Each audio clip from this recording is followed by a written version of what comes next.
질문 받겠습니다. 누가 질문? 네, 우리 거사님 와보세요. 네, 고맙습니다. 네, 네. 스님 안녕하세요. 네, 고맙습니다. 네. 59기 이도행입니다. 네, 고맙습니다. 네. 스님과 함께 불교 수행에 대한 공부를 하면서 네. 재미도 있고 네. 많은 보람도 느낍니다. 네. 그런데 스님, 네. 저는 요가라고 하면 옛날에 텔레비전에 인도 그렇지. 사람들이 나와서 어허. 뜨거운 불 위를 맨발로 걷고 네. 발 다리를 자유자재로 움직여서 네. 몸을 이상하게 꼬고 네. 하던 모습이 지금도 생각이 납니다. 네, 네, 네. 그런 것도 수행에 해당하는지 수행의 결과인지 궁금해서 질문드립니다. 네, 박수로 맞으세요. 고맙습니다. 네. 자, 우리가 한번 생각해 보세요. 언젠가도 말씀했죠. 한번 나라를 생각해 봐. 단체도 마찬가지고 우리 능인선언도 마찬가지예요. 많은 조직들 있잖아요. 나라도 뭐가 저 지방에 농로가 있고 농로가 이제 아스팔트 1차선, 2차선, 3차선, 4차선 고속도로, 고속국도 이렇게 나가잖아요. 그래서 점점 대로와 연결돼서 나라가 통제가 됩니다. 근데 만약에 어느 곳에 말이죠. 어떤 상황에 뭔가 이렇게 뭐가 막혀버려. 산사태가 나서 그쪽이 곤란해지잖아요. 지진이 온다거나. 우리 몸도 마찬가지라서 우리 몸에 연결된 회로가 말도 못합니다. 미세한 세포 안에 수십 조잖아요. 근데 아까도 말씀했죠. 마음이 물질이고 뭐라 물질이 마음이라고 그러잖아. 근데 마음 가운데도 아까도 말씀했죠. 부부간에도 사랑하면서도 뭐라 눈도 마주치려고 하지 않잖아. 마음이 끊어지면 뭐라 어떻게 돼요? 상대방하고 눈도 맞추려고 하지 않는데 중요한 건 내가 상대방과 사이가 나빠서 상대방이 눈을 안 보는 건 좋아요. 그런데 내 마음 가운데 단절되는 마음, 그 마음은 내 마음에 그런 물질을 만들거든요. 그런 마음 독소야. 그 독은 뭐죠? 내 몸 가운데 회로를 차단해 버립니다. 그럼 어떤 부분이 자꾸만 그렇게 쌓여버려 취약해진다고요. 그 부분을 열어야 될 거 아니에요. 온 몸을 다 요가의 여러 가지 포즈들은 전부가 다 뭔가 아니 온몸의 어떤 부분을 다 자극하잖아요. 요가에도 여러 가지 스타일의 요가가 있습니다. 수백 종의 요가가 있습니다. 그게 전부 다 몸의 어떤 특정한 부위에 고장이 나거나 뭐 이런 여러 가지 하면 몸 전체를 다 열어버리는. 그러니까 요가의 원래 뜻은 뭐냐? 결합이란 뜻이 결합. 몸과 마음의 결합. 영혼과 현실의 결합. 요가의 원래 요가의 원래 뜻은 이른바 삼매경에 들어가기 위해서 현실과 영혼의 연결력 하는 거예요. 그러면 내가 영혼과 만난다. 몸과 마음이 하나가 된다. 그렇지 않으면 뭐라? 영혼과 만날 수가 없죠. 삼매경에 들어가서 삼매는 하나니까. 부처님 마음이 통일된 마음, 하나의 마음이잖아. 그러면 몸 안에 막힌 부분을 다 열어야 되니까 여러 가지 꼬고 뭐 난리치고 하는데 그게 꼭 요가의 다가 아니에요. 차크라만 해서 척추만이를 끊임없이 열다 보면 몸의 혈자리가 다 통해버리는데. 그러니까 사실은 중요한 게 뭐냐면 그런 얘기를 많이 해요. 여러 가지 얘기를 하는데 달마 스님이 소림사에 와가지고 소림사의 유명한 소림권법을 만들었다고 그러잖아요. 근데 거긴 또 중국 사람들은 달마가 실존한 인물도 아닌데 막 여러 가지 얘기를 많이 합니다. 어쨌거나 간에 소림사에 그 나오는 소림권법이 전부 다 뭐라? 요가의 변형. 모든 무예들은 요가의 변형들입니다. 우리가 그냥 수련하는 건 모르겠는데 진짜 상대방을 향해서 뭐라 싸움을 하고 나면 몸을 뭐라 무슨 뭐 여러 가지 형태를 피해야 되니까. 그래서 무슨 여러 가지 고양이의 무슨 낙하법이라거나 뭐 사자의 어떤 그런 공격법이라거나 그런 걸 전부 다 몸이 전부 다 몸이 날라야 될 거 아니에요. 상대방과 싸우다 보면 내가 죽기도 하고 그걸 이겨내기 위해서 다종다양한. 그래서 옛날에 인도에서 임석이 수풀에서 이제 들어가가지고 여러 요가를 하면서 몸과 마음을 단련하는 다종다양한 요가가 많이 개발돼 있죠. 그런데 그 요가의 모든 그런 오늘도 지금 빨주노초 파남보 얘기했잖아요, 그죠? 그런 것처럼 아까 말씀드렸잖아요. 빨주노초 파남보 자체는 빛이에요, 광선입니다. 빛이 광자의 흐름이에요. 그 광자의 흐름이라는 것 자체가 모든 게 전부 다. 그러니까 우리 간신비패신이 뭐라 청황적백 그 이른바 말하면 색깔이잖아요. 간은 뭐라 녹황색이 야채를 좋아한다. 심장은 붉은 빛을 좋아한다. 다 나오잖아요. 콩팥은 신장 검은색, 무슨 뭐 검은 무슨 깨, 무슨 뭐 검은 콩 이런 거 좋아한다. 다 나오잖아요. 색깔과 관계 있으니까 그런 색깔을 가진 음식물이 그 장기에 좋다 이거야. 왜냐면 마음이 물질이 마음이니까. 그러니까 우리 몸의 장기의 모든 미세한 부분을 다 열려고 한다면 정말로 말이죠. 그런 여러 가지 포즈를 통해 가지고 하는 것도 필요할 것이고, 또 뭐냐면 뭔가 싸우다 어디 고장이 났다. 그거 어떻게 해요?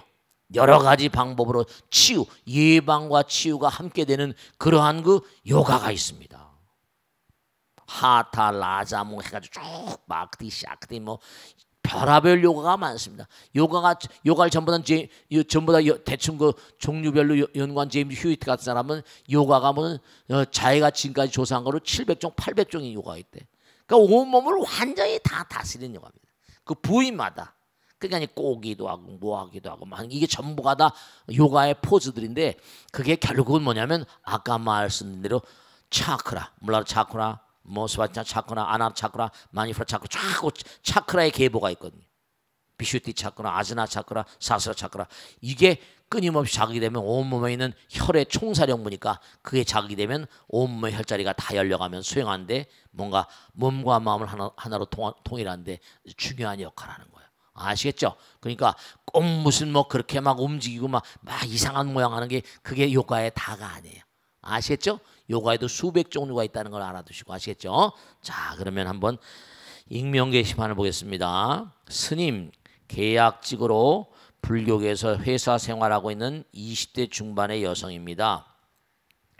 할머님으로부터 부모님 두 분까지 워낙 독실한 불자이신데다가 친가 쪽으로도 외가 쪽으로 친척 중에 스님도 몇 분 계셔서 아유 그러시구나. 어려서부터 저의 집 가족 나들이는 항상 절이었던 기억이 있습니다. 그래서 대학을 졸업하고 직장을 구할 때 불교 쪽도 알아보게 되었고 무엇보다 부모님이 무척 기뻐해 주시더군요. 불교 쪽으로 들어오셨나 보네요. 그런데 막상 들어와서 일을 하다 보니 보람과 긍지를 느끼기보다는 사람들에 치이고 일에 치이고 박봉에 치이면서 힘들 때가 훨씬 많습니다. 저는 불자들은 다 자비심 넘치는 보살님들 같을 줄 알았는데 계약직과 정직원 사이에 차별도 적지 않고요. 월급이나 대우도 격차가 크더군요. 다 요즘에 그렇습니다. 주변에서 한 사람 두 사람씩 그만두는 모습을 보면 저도 언제 회사를 나가게 될지 모른다는 불안감도 큽니다. 모든 상황을 꾹 참고 일을 한다고 해서 정직원이 된다는 보장도 없고 이대로 나이만 들다가는 점점 더 직장 구하기도 힘들어질 테고요. 그렇다고 당장 사표를 낼 준비가 되어 있는 것도 아닙니다. 꼭 하고 싶은 일이 있는 것도 아닌데다 실망하실 가족들 얼굴이 떠올라 굳은 결심을 하고 사직서를 준비했다가도 찢어버린 적이 여러 번입니다. 불교는 행복의 종교라고 알고 있는데 정작 불교계에서 일하는 저는 행복하지 않은 것 같습니다. 어른들이 보시면 요즘처럼 힘든 세상 직장이 있는 것만 해도 감사한 일인데 배부른 소리 한다고 욕하실지 모르지만 저는 하루하루가 힘들기만 합니다. 스님, 저 이런 고민에도 답이 있을까요? 네, 우선 첫째로 분명한 사실이요. 우선 참 안타까운데요. 제가 스님이고 여러분 불자잖아요. 불교는요. 다른 종교에 비해서 카톨릭이나 기독교에 비해서 전혀 뭐라고 그럴까? 우리가 시장할 때 장 있죠? 마당이 전혀 크질 않습니다. 이 보살님이 입사하신 이 그 회사가 어떤 회사인지는 모르겠지만요. 그래도 직원을 젊은 분을 뽑아서 이렇게 할 정도의 회사라면 그래도 제가 볼 때는 그래도 괜찮은 회사 같네요. 불교계에서. 이런 회사들도 드뭅니다. 제가 이 회사를 어느 회사인지 몰라요. 그리고 또 하나 불교계는 진짜로 팔리는 게 별로 없어요. 불자들이 별로 불교 시장, 기독교는 무슨 예를 들어서 뭐라 그럽니까? 노래 같은 것도 뭐라죠? 아카펠라라고 하는가?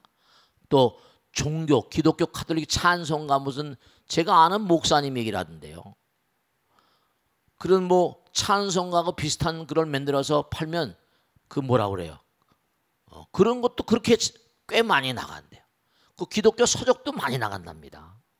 반포에 가면은 기독교 백화점도 옛날에 있었는데 지금도 있는지 모르겠는데 불교 책은 나가지가 않아요. 여러 가지로 보면. 그러니까 그리고 이제 또 불교에서는 또 뭐라 그럴까? 요즘에 뭐 열정 페인이 뭐니 여러 가지 얘기들도 많습니다만 중요한 게 공덕의 개념이라고 그래가지고 법당에서도 마찬가지. 우리 능인선원도요.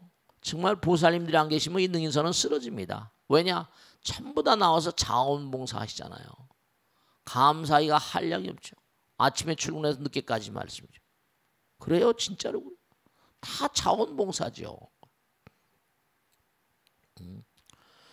그러니까 스님들이나 일반 신도들이 전부 다 어떤 생각에 몸이 배 있는 거 아니? 전부 다 뭐냐면 공덕이란 개념. 실제로 뭐냐면 이 세상에 공것은 없어요. 내가 몸과 마음을 다해서 헌신하면 부처님께서 말씀이죠. 네, 실제로 제가 웃은 얘기 하나 웃은 것도 아니에요. 불교 통해 어디서 일을 하던 그런 거사님인데요. 진짜로 뭐 그렇게 월급도 많지 않고 그래요. 그런데 기가 막힌 게 마누라를 잘 얻은 거예요. 어떻게 그 마누라가 그 여자애가 그래도 이쁘장하게 생기고 그랬는데 어떻게 이 남자를 그렇게 또 좋아하는 거예요. 심떡이 좋아서 그런지. 마누라네 집을 잘 얻어가지고 또 뭐냐면 있다가 마누라 남편이 마누라의 그 아버지가 가만히 눈여겨봤는지 네 그렇게 사위를 또 좋아하고요. 여럽죠. 비근한 예지만 중요한 거는 이 보살님 보면 정말 사람들에 치고 일에 치고 박봉에 친다. 정말 안타까운데요. 제가 하나 꼭 당부드리고 싶은 건 뭐냐면 사람들이 다 성인군자가 아니고 절에 나온다고 다 성인군자가 아니에요. 공부할 때는 다 부처님 가운데 토막 같은데 문만 열고 나가면 뭐라 언제 또 야수로 변할지 몰라요. 언제 또 금방 또 바뀌어버리고 마음이 변덕이 죽을 듯 하잖아요. 이게 그냥 듣는 거하고 자기가 몸과 마음을 다시 익히는 건 전혀 뭐라 별개 문제예요. 듣는 걸 즐겨하시는 분들은 너무 좋죠. 근데 이게 뭔가 행동화돼서 몸이 배일 때까지는 그게 쉬운 일이 아니에요. 그러니까 제가 뭐 이분에게 뭐라고 말씀드릴지 모르겠는데 사람에 치고 일에 치고 박봉에 치고 힘들겠네요. 다 자비심이 넘치는 보살님들은 절대로 아니라고 말씀드리고 싶어요. 그리고 절대로 박봉이라고 월급도 대우도 계약직 정직원 이런 뭐 이게 요즘에 항상 나온 얘기 아닙니까? 정규직 비정규직. 네, 모르겠습니다만은 중요한 게 부처님께서 이렇게 말씀하셨어요. 뭐라고 하셨는 거 아니? 저 같은 얘도 무슨 월급 바라고 이렇게 사는 게 아니잖아요. 저는 스님이니까 또 그렇게 말씀드리는데 이분은 또 돈이 필요하고 할지 모르겠죠. 그런데 이 우주에는 아까 말씀드렸죠. 부처님께서 그러셨어요. 네가 몸과 마음을 다해서 열심히 노력을 하는데 대가를 제대로 받지 못한다면 내가 모든 걸 해결할 테니까 내가 모든 걸 해결해 준대요. 그건 무슨 말씀이냐? 부처님께서 아까 했죠. 마음이 물질이고 뭐라? 물질이 마음이니까 내가 적게 받는다고 해서 내가 짜증 부리고 막 잃어버리면 그건 가치가 없는 거죠. 내가 적게 받고 한다더라도 즐거운 마음으로 하고 하다 보면요. 그럼요. 회사에서도 그렇고 뭔가 지금 하신 일이 뭔지는 모르겠지만 네 얼마든지 능력이 출중해지면 스카웃도 해갈라는 데도 있을지 모르겠고요. 제가 당부드리고 싶은 건 좀 인생은 말이죠. 부족한 듯이 사는 거예요. 이 배도 위장도 뭐라 한 80%만 채우라 그러잖아요. 부족한 듯이 사는 거예요. 너무 넉넉하고 그러면 사람이 뭐냐면 너무 배가 가득 차게 먹으면 어때요? 문제가 생기잖아요. 부족한 듯이 먹어야 잘 소화가 되고 하는 것처럼 이 보살님이 정말 안타까우신데 불교의 어떤 궁극이라고 한다면 지금 이렇게 뭔가 능력 있으시니까 또 이렇게 취직이 되셨었는데 대우도 격차가 많겠죠. 충분히 제가 다 할 수 있습니다. 네. 정직원이 된다는 보장도 없고 점점 나이만 들어가고 사직서 쓰기도 하고 그러면 하루하루가 지옥 같겠죠. 이분 지금 지옥 속에 사는 거야. 한 생각만 좀 바꿔보세요. 내가 여기서 있으면서 두루두루 말이죠. 그런 분들이 있어요. 두루두루 정말로 말이죠. 하루하루 사는 것 자체가 지옥 속에 사는 게 나에게 뭔가 나에게 의미로울 것이냐, 아니면 하루하루 뭐라 아무리 어렵고 힘들어도 뭔가 아니 내가 그걸 이기는 마음의 자세로 살 것인가. 세월이 돌아보면요, 우리가 이력서라는 것도 지금 얼굴에 이력이 다 나서 긍정적인 마음으로 잘 살아가다 보면 이우주는 제법이 종현생의 제법이 점이라 부처님 말씀대로 허공 부처님 뭐라 정말로 모든 걸 다 연결해 주신 분이거든요. 무한한 인연의 바다예요. 인연 따라서 아까 있죠? 광자도 뭐죠? 광자도 의식이 있다. 모기도 뭐라? 의식이 있다. 모든 만상은 마음이다. 지옥처럼 살면 자꾸만 지옥으로 굴러떨어지는 거예요. 마음 자리를 바꿔서 나의 환경을 점점 좀 뭐라? 긍정적인 마음으로 자꾸만 하면 몸과 마음에서 광자가 나오고 이 광자가 허공을 찔러버리고 부처님과 다 연결돼요. 저 같은 중생도 별 볼륨 중생인데요, 진짜로 죽겠더라고요. 나이는 정말 펄펄 뛸 나이인데 이거 정말 도망가가지고 산중에서 안 되죠. 좀 환장을 하겠다라니까. 환장을 하겠다.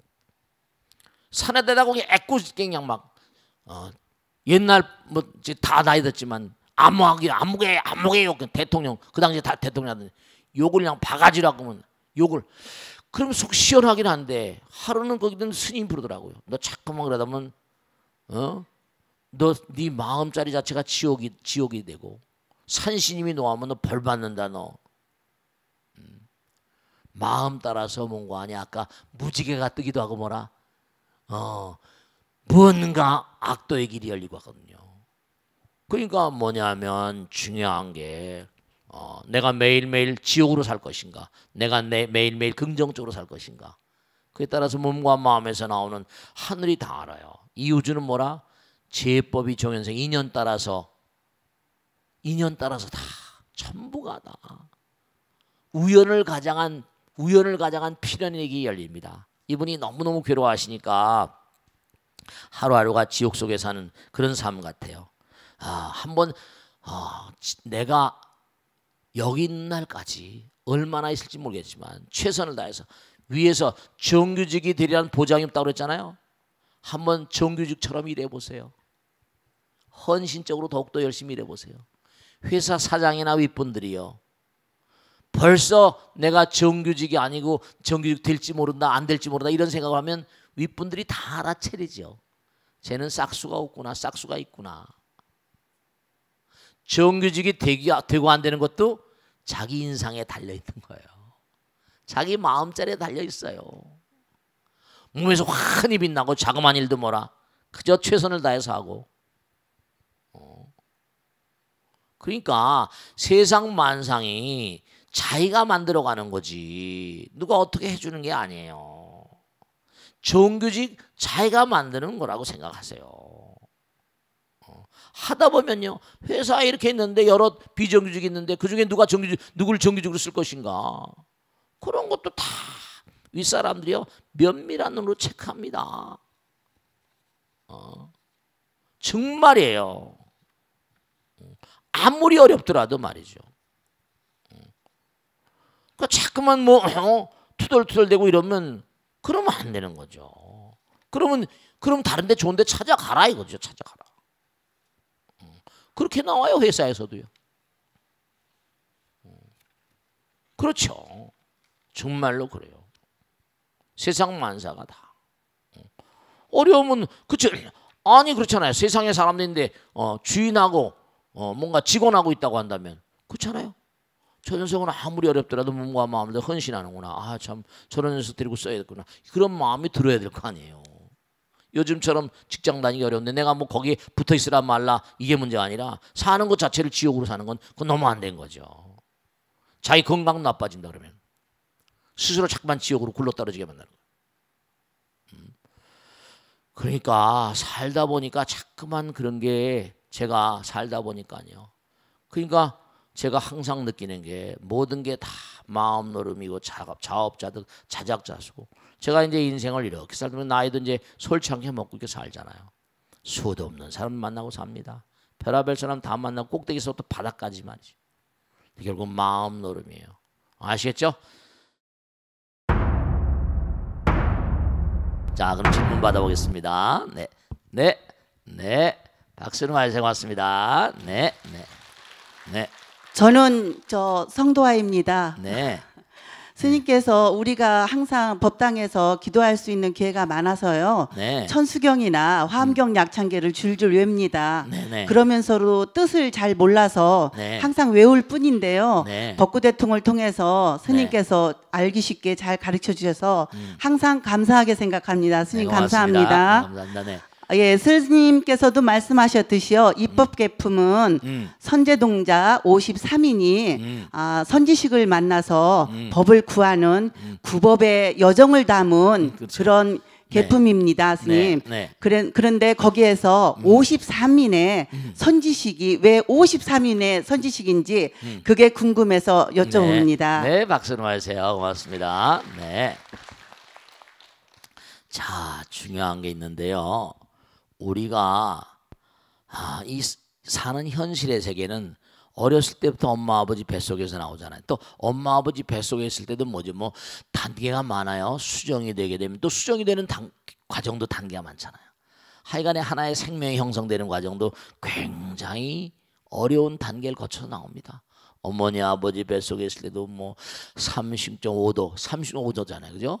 그 난로 속에서 280을 견디고 또 나와서 또 그냥 뭐 유치원, 초등학교, 중학교, 고등학교, 대학교 교육과정 있고 또 대학원도 있고 공부도 계속해야 되고 직장에 들어가면 또 무슨 초급 사원서부터 뭐 대리가 되고 과장이 되고 부장이 쭉 올라가잖아요. 쫙 올라가 사장까지 올라가니 뭐 해가지고 그 다음에 또 무슨 정년퇴직. 그러니까 우리가 살아가는 모든 삶은 급수로 돼 있고 한 단계 한 단계 올라갈 때마다 뭐가 필요해요? 전부 다 시험이 필요해요. 능력이 테스트당해요. 능력을 테스트당합니다. 저 사람은 뭔가 하니? 안 되겠다. 부장선까지 해서 뭔가 이래. 그 회사 인사 담당자들은 다 그걸 체크합니다. 저도 대회사에 인사 담당하는 친구 하나 있어서 이제 그만뒀습니다만 쭉 보면 굴지회사에 보면 그러니까 오랫동안 인사 담당을 하다 보면요. 그러니까 제가 들은 그 친구한테 그대로 들은 얘기입니다. 엄마 아버지에게서 배운 진짜 중요한 겁니다. 가정교육이 무서운 걸 너무 잘 알겠답니다. 점점 크면 클수록 뭔가 하니 윗선으로 헤드라이너들 회사의 뭐 부장 뭐 쭉 이렇게 이사 올라가면 저 친구는 참 귀하게 컸구나. 저 친구는 뭔가 하니 가정사장에 좀 불민했구나. 그걸 다 생활을 일생을 같이 하니까 저 친구는 어느 선까지 이렇게 올리면 좋겠다. 다 능력이 평가가 된답니다. 어쨌든 간에 우리가 중요한 건 그 회사가 잘 나가거나 그 개인이 잘 나가면 도덕성이라거나 윤리성이라거나 그죠? 영성이라거나 이런 게 아주 필요하잖아요. 발라야 되잖아요. 진리. 왜 중요한 거 아니? 지금 여기 53선지식든지 마찬가지입니다만은 아주 중요한 게 우리가 삶을 살아가면서 우리는 끊임없이 잘못 살 수 있는 가능성이 있어요. 그럼 뭐죠? 잘못할 수 있는 가능성을 끊임없이 교정하려면 뭐죠? 진리라거나 우리가 세상법도 마찬가지잖아요. 진리라거나 법이 아닌 것은 진짜 중요한 겁니다. 진리만이 나의 그릇된 점을 개선시켜주고 교정시켜줄 수 있는 그러한 잣대거든요. 그러니까 어렸을 때부터 엄마 아버지가 아이들에게 얼마나 도덕성을 심어줬던가 얼마나 윤리성과 정말 영성을 심어줬던가에 따라서 그 친구가 얼마나 나갈 수 있는 것인가 그것이 결판되는 거예요. 그러니까 53선지식도 부처님께서 성불의 과정을 하는데 우선 십심을 닦아야 된다. 신심, 염심, 정신심에 쭉 해서 10가지 마음, 십심 우리 공부 다 했잖아요. 십심, 십주 10가지 기둥 그 마음이 탁 이제 뭔가 하니 기둥이 서가지고 이제 앞으로 공부할 겁니다. 다 십주 이제 앞으로 과거에 공부한 게 또 총정리되지만 십행 무슨 다 나오잖아요. 십심, 십주, 십행, 십효양, 십지 등각 묘각 해가지고 부처님까지 단계가 53단계. 그래서 이제 지금까지는 53단계대 쭉 공부를 했는데 이제 앞으로 나오는 53단계, 그러니까 총정리하는 거예요. 53단계는 한 단계 한 단계가 덕운해온 선수승 뭐 미가해탈 여해당 그게 전부 다 53선지의 이름들이에요. 거기 가서 이제 일반 실제 생활에서 아니면 우주 법계 급열나라 가가지고 다 거기 가서 또 뭐라 공부하는 과정입니다. 우주 법계를 쫙 다니면서 구법 행각을 하는 끊임없이 그 성불의 과정을 하나하나씩 차례차례 설명해주고 있는 겁니다. 그러니까 우리가 부처님께서 원하 불퇴버리심 그런 얘기 하잖아요, 그죠? 물러나지 말고 불퇴전지의 마음. 그러니까 결국은 인생은 말이죠.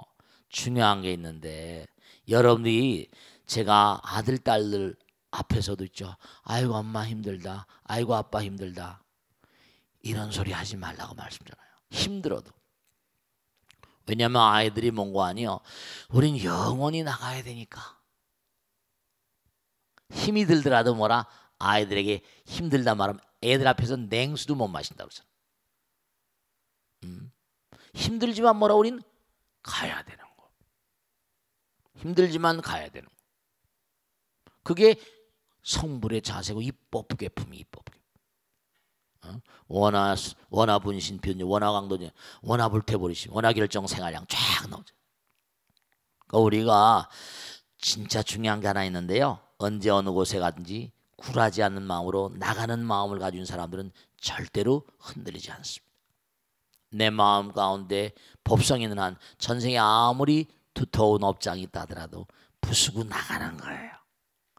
왜냐하면 참 무상심심이 묘한도리는 하나 마지막으로 꼭 말씀드리는데 중요한 건 여러분죠. 큰 인물이 쓰모라 큰 바람을 맞습니다. 하늘이 그 사람을 크게 했을 땐 용광로에 집어넣어서 담금질을 하거든요. 네, 그렇습니다. 그러니까 어떤 경우라도 굴하지 않고 정진이란 두 글자만 가지고 있으면 뭐라? 절대로 분연이 또 일어나서 가는 거예요. 오뚜기 같은 삶을 바탕으로 53선지 지금 그걸 말하는 거예요. 궁극에 갈 때까지 끊임없이 우리가 만나야만 될 스승이 있어요. 그러니까 우린 영원한 학생이에요. 그러니까 뭐 초급반 공부했다 조금 공부했다 에이 난 그만다 이거 안 얘기 안 되는 거예요. 중급반 고급반 계속 공부하고 참선도 하고 또 공부도 하고 계속 그렇게 나가셔야 되는 거예요. 아시겠죠? 자, 익명 게시판 보겠습니다. 스님, 저는 올해 초부터 제가 다니는 사찰의 성지순례팀에 동참해서 한 달에 한 번 정도 전국의 사찰을 다니고 있는 초보불자입니다. 몇 년 전에 남편을 불의의 사고로 먼저 떠나보내고 안 되셨네요. 하나뿐인 아들 때문에 억지로라도 살아야 한다는 생각에 하루하루 버텨오고 있었는데요. 부처님 법을 만나서 그나마 마음 추스르고 지금은 조금씩 웃음을 찾아가고 있습니다. 솔직히 전업주부로 10년이 넘게 살면서 남편이 벌어다주는 월급으로 생활하던 저에게 남편의 갑작스러운 부재는 하늘이 무너지는 것과 같은 일이었습니다. 여러분 보세요. 남편을 사랑해. 갑자기 어떻게 되면 이렇게 참담하잖아. 남편 고마운 줄 잘 모르는 것 같아. 보세요. 먹고 사는 일부터 은행이며 각종 관공서 업무까지 남편의 울타리가 얼마나 컸는지 뒤늦게야 깨닫고 얼마나 많은 눈물을 흘렸던지. 그래도 고마운 분들이 많으셔서 주변 분들의 도움으로 작은 식당을 열고 하나뿐인 아들을 잘 키우는 게 유일한 희망으로 살아가고 있는데요. 그런데 얼마 전에 굉장히 기이한 일이 있어서 스님께 여쭤보고 싶습니다. 그날도 성지순례가 있어서 아침 일찍 식당에 들러서 전날 다 못한 뒷정리를 하고 행주를 삶기 위해 가스레인지에 냄비를 올려놓았는데요. 제가 그만 가스불을 끄지 않고 성지순례를 떠난 것이었습니다. 이게 뭐야? 돌아올 때까지 까마득히 모르고 있었는데 서울에 도착하자마자 왠지 집이 아닌 가게로 가고 싶은 마음이 자꾸만 들더군요. 그래서 저는 서둘러 가게를 갔고 그제서야 가스불이 켜져 있는 걸 발견했습니다.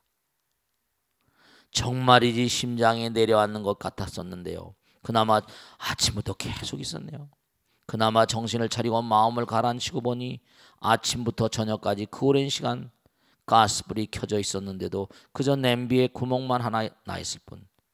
그 외에는 가게에 아무 이상이 없는 게 너무나 신기하고 감사하더군요. 이런 일이 있습니다. 스님과 같은 일은 어떻게 설명할 수 있는 걸까요? 아울러 앞으로 제가 어떤 기도를 올려야 할지 가르쳐 주시면 감사하겠습니다. 남편이 와서 보살펴 준 거예요. 여러분 정말 그걸 아셔야 됩니다.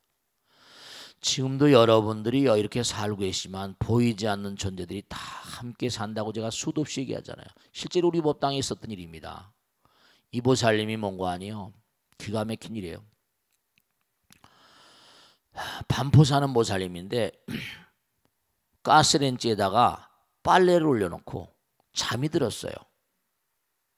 근데 뭐냐면 기가 막힌 게 막 시어머니라서 깨나라고 막 돌아가시 시어머니가 막 친데 눈을 떠보니까 질식이 돼가지고 이게 연기가 자욱한데 눈을 못 뜨겠대.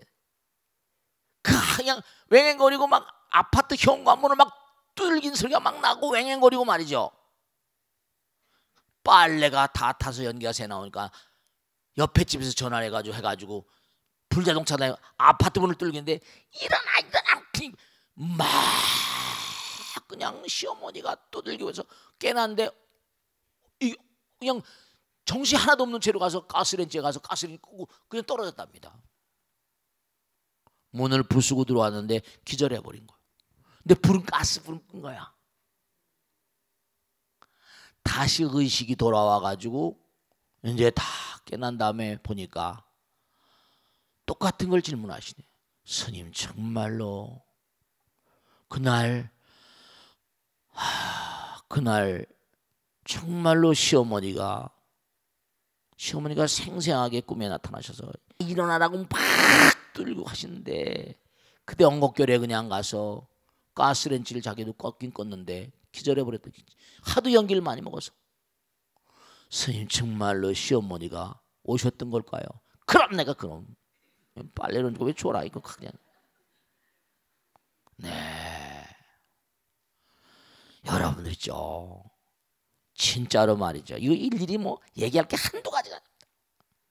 여러분 정말로 우린 주변에 함께 살고 있습니다. 아시겠죠? 자, 여기서 줄이겠습니다. 감사합니다. 감사합니다. 네.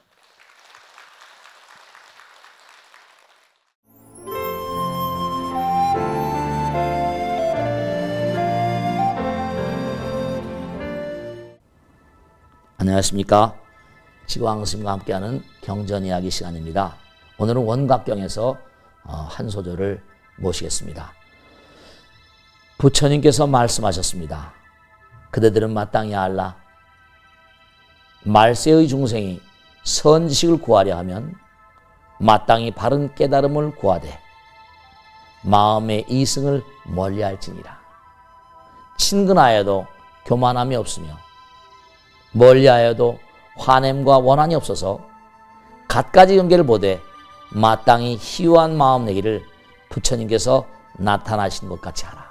계율 아닌 것을 범하지 말아서 개의 근본이 영원히 청정하고 일체의 중생을 제도하여 구경에 원각에 들게 하되 아상인상이 없어지고 항상 지혜에 의지하면 문득 삿된 견해를 초월하여 깨달음을 증득하고 열반에 들리라. 우리가 삶을 도모하면서 부처님 말씀대로 정말 참된 그런 그 선지식을 구하는 사람들은 마음을 텅 비운 사람들, 이기심을 바탕으로 에이 뭐 저분은 왜 저런 얘기를 해? 저 스님은 왜 저런 얘기를 하지? 저 스님은 왜 저런 얘기를 해? 이런 마음을 가지면 교만한 마음, 아상, 인상, 중생상, 수사상 있는 마음으로 그렇게 부처님 법문을 들으면 다 걸러지고 남는 게 없지 않습니까? 그러니까 부처님 말씀 그대로 정말로 아상인상이 없어지고 항상 지혜에 의지하면 우리가 삶을 도모하는 그 순간마다 항상 우리가 언제 어떤 경우를 하더라도 어떤 상황이라 하더라도 우리가 부처님 마음과 하나인 사람들은요 그 당신은 우리가 흔히 그런 얘기하지 않습니까? 그 당신은 지는 것 같아요. 그 당신 내가 손해보는 것 같습니다.